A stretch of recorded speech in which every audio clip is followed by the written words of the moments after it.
Rick Lagina hit something no one has ever hit on Oak Island. A perfectly flat, metallic barrier buried exactly 27 feet down. Not a rock, not collapsed debris. A manufactured surface hiding a cold, hollow void beneath it. That single impact changed everything. Scanners showed the space below was intentional, sealed, protected, engineered to stay hidden for centuries. And before the team could process it, Gary's detector picked up a medieval signal inches from the shaft rim. A buried artifact, a planted signature, a message from whoever built this thing. That's when the pattern snapped into focus. Someone didn't just hide treasure here, they built an entire decoy system to bury it forever. And every reading from that shaft pointed to one impossible conclusion. Rick Lagina was standing on top of a treasure vault worth $95 million. Before we dive into the discovery that may rewrite everything we think we know about Oak Island, make sure to like and subscribe so you never miss the next breakthrough, because what Rick Lagina uncovers today is only the beginning. Rick Lagina stands at the edge of a pit that shouldn't exist.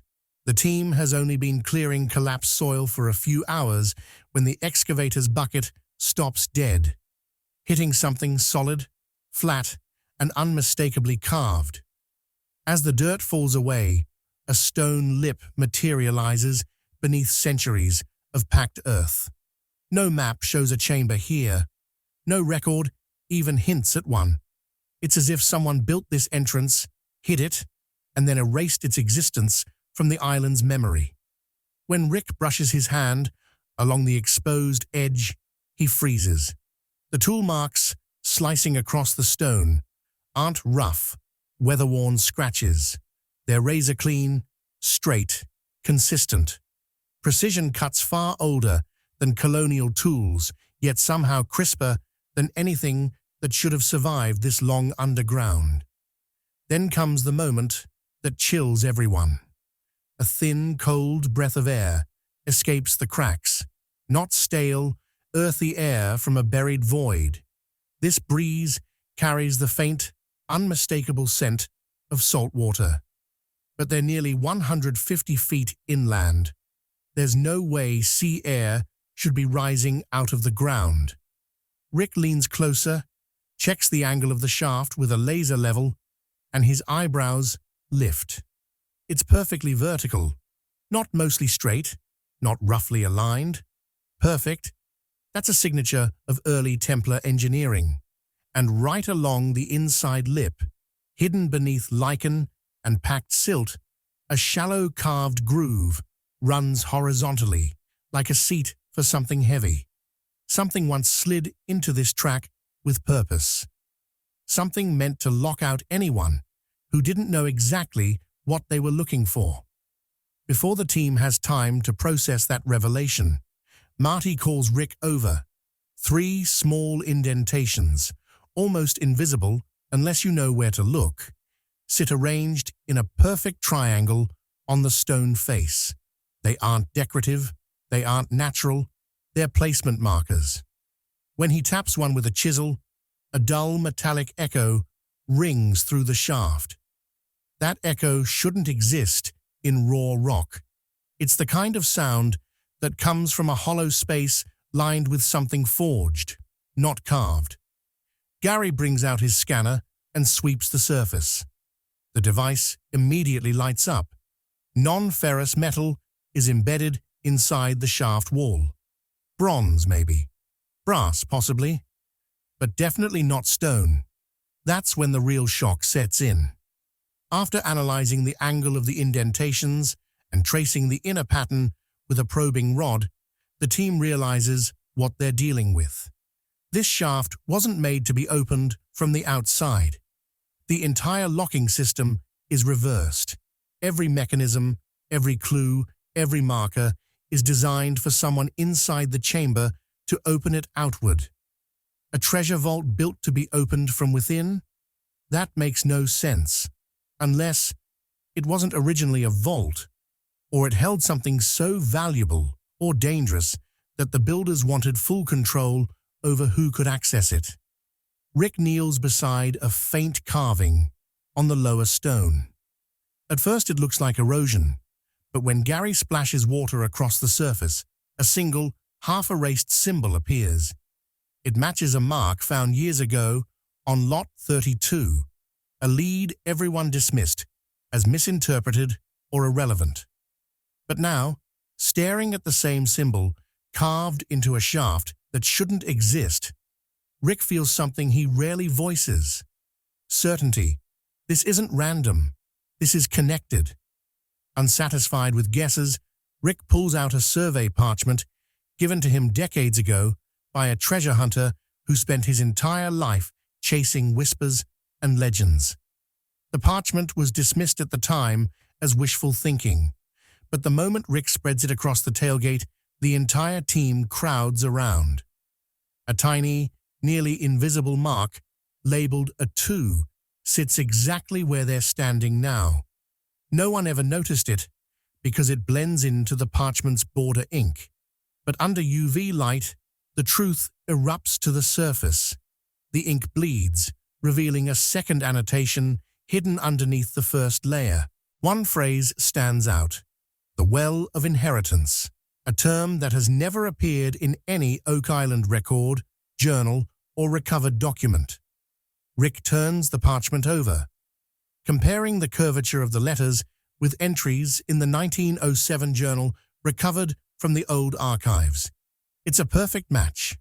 The same hand wrote both documents, and the 1907 journal mentions a sealed chamber, a chamber where salt and silver flow together. The air bleeding from the shaft, the metallic echo, the perfect geometry. It all converges on a single truth. Whoever built this place wasn't hiding a simple cache. They were protecting something that demanded engineering far beyond colonial capability. And as the team absorbs that realization, the instruments around the rim begin firing, short, irregular signatures pulsing from the darkness below. Readings too clean and too deliberate to be random. Those anomalies are the push they need. The micro camera sinks into the narrow throat of the shaft, the cable humming as it descends through 20 feet of untouched black. At exactly 27 feet, the line jolts, not from a snag, but from a flawless, intentional stop. The feed reveals a surface stretching wall to wall, flat as forged metal and impossibly unweathered. When the lens presses against it, the scrape rings out with a metallic purity that rules out stone, clay, or timber. Then the beam angles, and the reflection snaps sharply back into the camera like a polished signal mirror.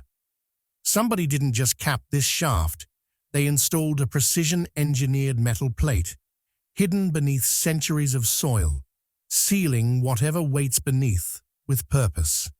The thermal probe tells a stranger story. The metal disc is colder than the surrounding rock, significantly so, as if a void beneath it is sucking warmth downward. And sure enough, the readings show a hollow space stretching below the obstruction. Even more shocking, the scan reveals the shaft widens past the plate, expanding into a chamber deliberately hidden from anyone who doesn't know where to cut.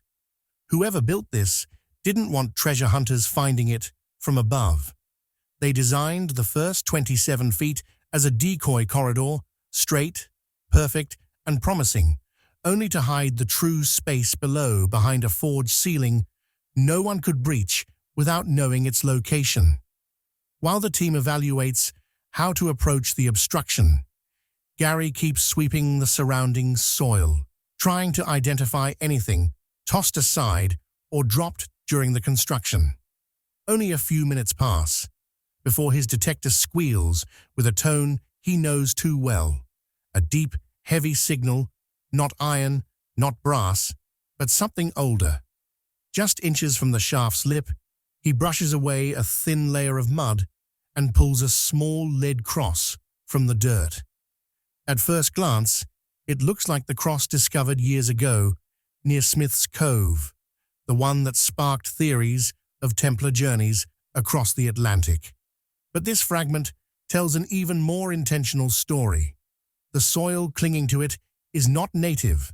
It carries traces of imported clay that would never naturally occur in this part of the island. Someone buried it on purpose, packing it with material brought from elsewhere, almost like a marker or a coded signature. Lab tests from the portable analyzer confirm the cross contains microscopic grains of silver filigree embedded within the lead. A medieval technique, delicate and unmistakable. The fragment's dimensions, angles, and carving strokes align with the previous Templar-style cross, down to the millimeter. These pieces were crafted by the same artisans or made to the same design standards. And if the old discovery hinted at a single Templar presence, this new cross, whispering up from centuries of imported clay, suggests a network, a system, one that didn't rely on the money pit alone. Rick studies the shaft again, with this new realization. This structure isn't random. This shaft could be a companion to the money pit, a secondary installation built to hide something parallel or even more significant. The alignment, the engineering, the symbols, they're not coincidences. As if to reinforce that idea, Marty and the crew begin tracing unusual channels feeding toward the shaft. They had expected natural drainage or animal tunnels, but what they find are strategically carved conduits, old water pipes angled perfectly to redirect floodwater away from this structure rather than toward it. That discovery alone sends ripples across the team. The Templars, if they engineered the money pit, used flooding as a weapon, designing channels that would drown intruders the moment they dug too deep. But here, the pipes do the opposite. They protect the interior by keeping water out, not in. Whoever engineered this shaft wanted it bone dry, sealed, and preserved. And the pipes aren't just ignored or collapsed. They're deliberately plugged from the inside with tar and hardened pine pitch. The clogging isn't the result of centuries. It was intentional from day one. The pitch seals the pipe like a cork, making sure nothing flows into the shaft from external channels. Pressure tests confirm the puzzle. The shaft was fortified against every conceivable water event. Floodwater couldn't breach it, tidal surges couldn't seep in, and underground pressure pockets were rerouted. The system contradicts everything known about flood traps on Oak Island. It's not the Templar flood trap style. It's cleaner, more redundant, more precise. It implies a second group, someone who either worked alongside the Templars or inherited their work and adapted it. Someone who understood the island's water systems intimately and wanted to protect whatever lies beneath that metal disc. As they widen the perimeter, Marty notices a wooden beam jammed into a side cavity near one of the old channels. It's rougher, less elegant than the metalwork below, but the tool marks reveal frantic craftsmanship, rapid cuts, uneven shaping, hammer blows that landed at bad angles. This was a repair job, and not a small one. Something failed centuries ago, and someone came back to fix it in a hurry. The beam is wedged into the cavity at an angle that doesn't support the shaft itself, but instead blocks something, either a leak or a collapse. It's the work of people who weren't building from scratch, but desperately trying to preserve what was already there. When Rick studies the beam more closely, he finds something even more unexpected. Tar residue, identical to the tar used to plug the pipes. Whoever performed this rushed repair wasn't just some later settler stumbling onto old engineering. They had access to the same materials, the same sealing agents, the same methods. They were maintaining a system meant to stay hidden. The metal plate at 27 feet, the expanding void beneath it, the imported clay cross, the reversed water channels, the frantic patchwork repair, every element points to one truth. The builders knew the shaft would eventually be found, but they never intended anyone to decode how it worked. And now, with the team standing on the edge of a structure preserved with obsessive precision, the only way forward is to understand what that metal obstruction is actually sitting on. That's what pushes them to bring in the seismic gear. The equipment hums against the stone as the first sweep of data rolls in, and the team closes in around the monitor. The readings aren't just odd, they break every expectation. The base of the shaft, the supposed floor resting on the metal plate, isn't stable. It moves, only by millimeters, but the motion is patterned, weighted, responsive, as if built to react when force is applied. A second scan confirms it. A third replicates it exactly. The conclusion forms in silence. The floor isn't bedrock at all. It's a platform, a hidden lift. Centuries of sediment hide the truth, but the data lays it bare. Beneath the debris is a disc-shaped slab, heavier than it looks, resting on a counterbalance system engineered to lower and possibly rise once weight is applied in a specific pattern. Traces of iron oxide appear along the perimeter, forming streaks that line up with where iron chains once ran vertically. Those chains, long rusted away, would have been used to raise or lock the platform, controlled either from above or, more disturbingly, from the chamber beneath. This vertical shaft wasn't simply a trap or a passage, it was a controlled access point designed by someone who expected to return. But the platform no longer moves. Something has frozen it in place. Collapse from above? Maybe, but the engineers notice inconsistencies, fractures that don't look accidental, hammer strikes, chisel scars, tool marks that were never meant for construction, signs of someone intentionally sabotaging the lift, shutting down the mechanism, locking it permanently in the sealed position. If the sabotage was done to protect whatever lies below, it means the hidden chamber was considered too valuable or too dangerous to risk someone reopening it. With the seismic mystery unresolved, the team turns their attention back to the metal obstruction. Marty taps it again with a steel probe, and the shaft fills with a sound that doesn't belong underground. It rings sharp, bright, and pure, exactly like striking a bar of solid silver. The resonance vibrates through the chamber wall, echoing in a way stone never could. Rick kneels beside the metal surface and listens closely as the probe taps again. Every strike creates a clean metallic chime that grows slightly louder near the northern side. Sound waves behaving like this suggest hollows beneath the plate, objects, cavities, or containers that amplify the vibration. They drill a micro sample at the corner where the readings seem strongest. The bit breaks through dust, then hits metal again. And when they extract the sliver of material, something unexpected happens. Fine silver dust drifts upward like powdered frost, suspended in the beam of the flashlight. It sparkles, floating in thin air before settling on their gloves. Silver doesn't naturally turn into airborne particles. Something has been grinding, wearing or corroding beneath that plate for centuries to produce that much metallic powder. Tests confirm the purity levels, 80 to 90% silver, nearly identical to Venetian trade bars hammered out in the late medieval period. That consistency is impossible to ignore. The metal below isn't raw or leaking from natural seams. This is processed silver, forged, stored, contained.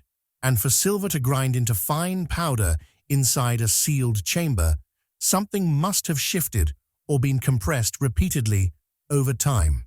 Chests settling, containers collapsing, treasure resting for hundreds of years without disturbance. Rick looks at the metal plate again with a new understanding. They aren't tapping bedrock, they're tapping wealth, forged, shaped, purposefully hidden wealth. But as the team moves along the shaft wall to plan a secondary access strategy, Gary notices a protrusion half buried in the sediment. At first, it looks like driftwood, warped and darkened by age. But the moment they pull back the surrounding soil, the truth becomes unmistakable. A massive timber beam emerges, far larger than anything used in colonial or early settler construction. The wood grain is tight, white, and unmistakably European oak. When they lift a sample for dendrochronology analysis, the result sends a quiet shock through the group. The tree was cut in the early 1300s. The placement of the beam is just as meticulous as the engineering beneath them. It sits diagonally across a support cavity, angled precisely the way medieval engineers reinforced underground vaults to prevent collapse. Even more striking, carved into the upper face of the timber is a single letter, an R. The style of the carving, shallow but sharp, resembles another mark found long ago, the mysterious R referenced in the old story surrounding the 90-foot stone. That stone was always dismissed as a mix of truth, legend, and exaggeration. But now, seeing the exact same letter, carved in the exact same style, deep under the earth, and placed with structural intention, hints at a single architect behind both constructions. Rick studies the beam intensely, tracing the grooves with his fingers. The timber, the lift mechanism, the silver resonance, the sabotaged machinery, the drifting metallic powder. Nothing matches colonial design. Nothing matches local knowledge. Every clue points back to a group with medieval engineering skills, overseas materials, and access to precious metals, all poured into a system built to survive centuries without a single weak point. And for the first time, with that faint silver chime still hanging in the air, the team finally sees the structure for what it is, a unified machine. The shaft, the platform, the beams, the concealed mechanisms, they're all components of a single buried architecture designed to hide something far more significant than anyone imagined. That realization pushes them to run a deeper resonance scan along the eastern wall. The pulse ripples through the stone, and the return signal reveals a feature no one anticipated. Just beyond the metal obstruction, a carved spiral descends into the bedrock. Not erosion, not a fissure, a staircase, curling downward in a precise arc like a secret companion route for those who knew its existence. As they sweep the soil acoustically, mapping each tread, one anomaly rings hollow. Rick clears away the packed sediment, exposing a narrow seam cut with deliberate accuracy. Using microlifts, they raise the stone, revealing a small sealed box nestled inside a perfectly carved recess. The box is impossibly intact. Inside, rolled and protected by layers of oiled linen, rests vellum that should have decayed to dust long ago. Yet it unfurls with surprising strength. At the top sits a symbol of two crossed keys, an insignia reserved for a treasurer of high rank within Templar command, someone entrusted with not just wealth, but entire repositories. Below the symbol, in ink that still holds its bite, a faint line of Latin curves across the parchment. Custodi hereditatem donec maris, fluctus conclave repetant. Guard the inheritance until the tides reclaim the vault. The phrasing is spiritual but directive. A clear command linked to something far larger than a simple storage chamber. The inheritance wasn't meant to be spent. It was meant to be preserved, hidden, protected, and only surrendered when sea and earth realigned. With the vellum secured, the team shifts focus back to the void beneath the metal plate. Hydrostatic probes push through microscopic fissures, measuring moisture, density, and salinity. The readings shift dramatically, spiking with oceanic markers that shouldn't be present in a sealed inland structure. The void connects to something much larger than a carved room. It connects to a cavern, a sea cavern, and not one driven by surface tides or local inlets. The salinity pattern aligns with deep Atlantic channels, carrying the chemical signature of water that circulates miles off the continental shelf. This suggests the chamber existed before the shaft, fed by a natural underground river that once tunneled through the island. At some point, someone discovered this cavern, shaped it, sealed parts of it, then turned it into a hidden vault. The silver powder drifting upward now has a clearer explanation. Containers, metal, reinforced and heavy, must have settled into the cavern's geometry. Over centuries, water currents gently corroded their seams, grinding ultrafine silver particles into the chamber and sending them upward through hairline cracks. The powder is proof of long-term submersion, not a staged deposit. As the sonar maps the cavern below, a structure begins to appear, a rectangular object resting on a natural shelf, its outline sharper than anything formed by erosion. The crossbars, thick and arranged in parallel, resemble the lid of a medieval chest, reinforced to withstand pressure or deter intrusion. The sonar sweep picks up another metallic glint nearby, then another. Something enormous sits beneath the shaft, something preserved by accident, design, or both. LiDAR mapping begins next, flooding the cavern with laser pulses fine enough to detect objects suspended in darkness. The image blooms across the monitor, revealing not one or two metallic returns, but dozens. 48 distinct signatures, each one uniform in size, each one dense enough to represent filled containers rather than scrap or collapsed machinery. The density readings match the mass profile of silver and gold-laden chests commonly transported by Templar convoys. The chests are arranged in a semicircle around the cavern's inner wall, as though placed deliberately, not dropped or scattered. The deeper mapping uncovers more. A collapsed tunnel extends from the northern edge of the cavern to a point directly beneath the shaft. This shaft wasn't intended to be the primary entry. The tunnel, now caved in, once allowed access from another direction, possibly even from a now-vanished coastal entry point. The collapse explains the frozen lift platform above. When the tunnel fell in, the counterbalance system jammed under the shifting weight. Sabotage may not have been the full cause. It might have been an attempt to stop the lift from dropping prematurely once the tunnel destabilized. As the scans continue, Rick overlays the data onto the ancient parchment marked a 2. The alignment is too perfect to ignore. The cavern's coordinates intersect exactly with the mark on the old survey. The architect who sketched that parchment knew the vault's existence and location. The spiral staircase, the lift system, the sealed vellum with crossed keys, everything fits the structure of a Templar treasury hide. And the presence of the European oak beam, dendridated to the 14th century window, places their operations on Oak Island centuries before any documented exploration. One final calculation pulls everything into sharp focus.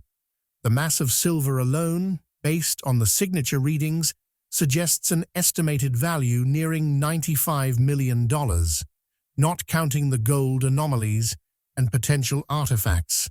This is not a single deposit, not a random stash, not a misplaced merchant haul. It's a treasury, a deliberate engineered wealth vault sealed to outlast empires, wars, and even the island's shifting geology. Standing above the shaft, Rick studies the chamber map. 48 chests, resting untouched for over 7 centuries, a collapsed access tunnel below, a jammed medieval lift above, and a spiral staircase hiding messages from a treasurer whose insignia has barely survived time. The structure beneath them isn't the money pit. It isn't a decoy. It isn't a sister site. It is the vault, the inheritance referenced in the vellum, preserved until the tides reclaim it, exactly as the inscription commands.